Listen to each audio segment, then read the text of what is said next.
नमस्कार मित्रों। आज मैं आपको जो हमारी राशियां हैं, राशियों के विषय में कुछ बताना चाहता हूं।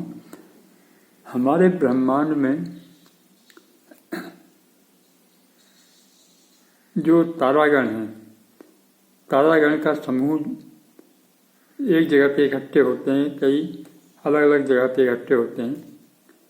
तो जिस राशि में जो राशियाँ उन तारागणों के बीच में होती हैं और उन तारागणों का जो शेप होता है, उस शेप के आधार पर उनके नाम दिए गए हैं।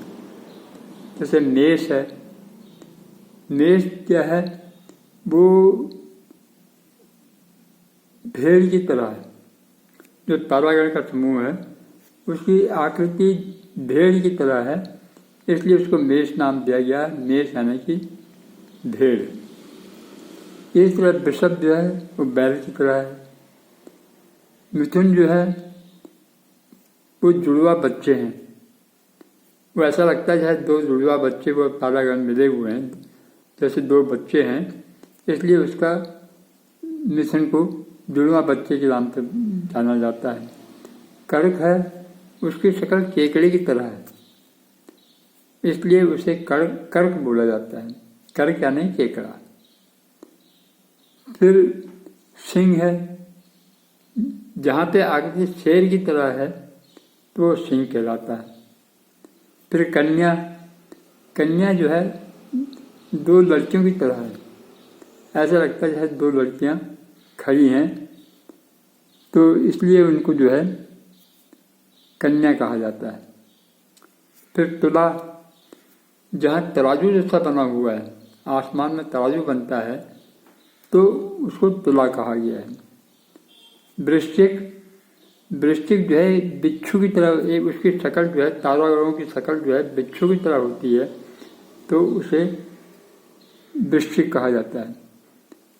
और एक शक्ल बनती है जिसमें सामने से आदमी दिखाई देता है और पीछे से घोड़े की जैसी, घोड़ा जैसा होता है, तो उसे धनु कहते हैं, धनु। इसी तरह से मच्छर की तरह, मगरमच्छ की तरह जो दिखता है, ऐसा लगता है जैसे मगरमच्छ है, तो उसे मकर कहा गया है। और कुंभ राशि के लिए घड़े की तरह है, जो पानी का भरा हुआ घड़ा जैसा लगता है, ऐसा दिखाई देता है, तो उसे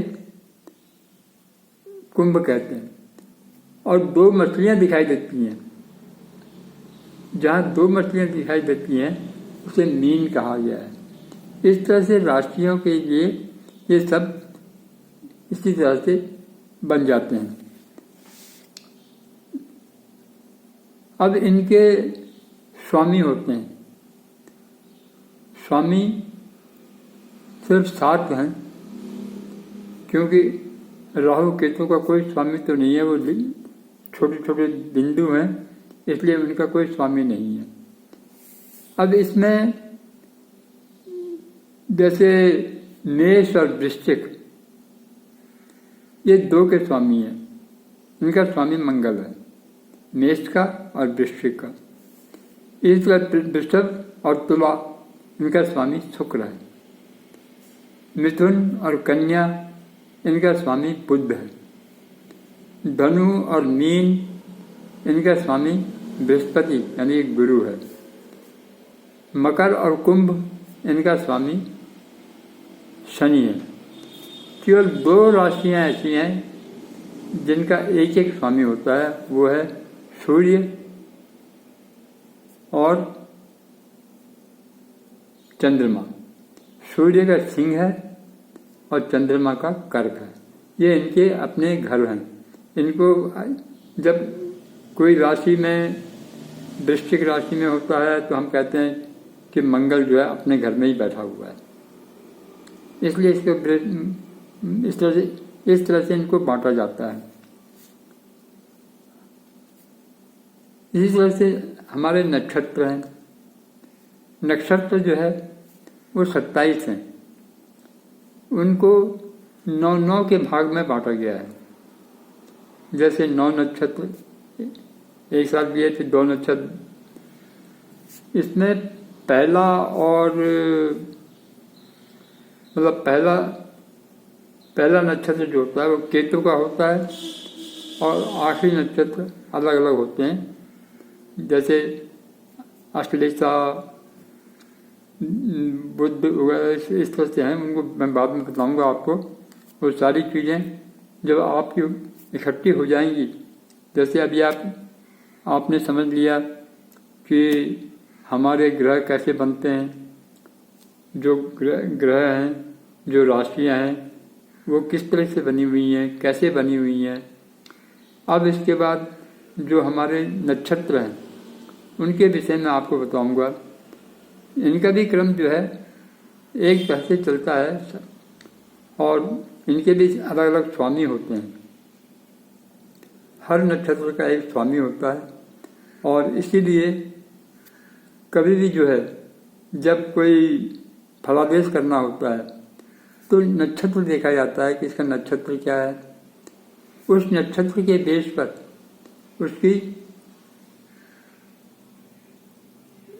दशा बनती है। जो नक्षत्र होता है उसके बेस पर दशा बनाई जाती है।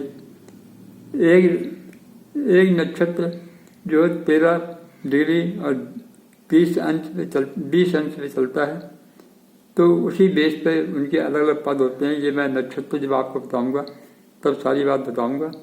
अब आप इसको ध्यान से थोड़ा याद कीजिए और आगे की कहानी मैं कल बताऊंगा। नमस्कार।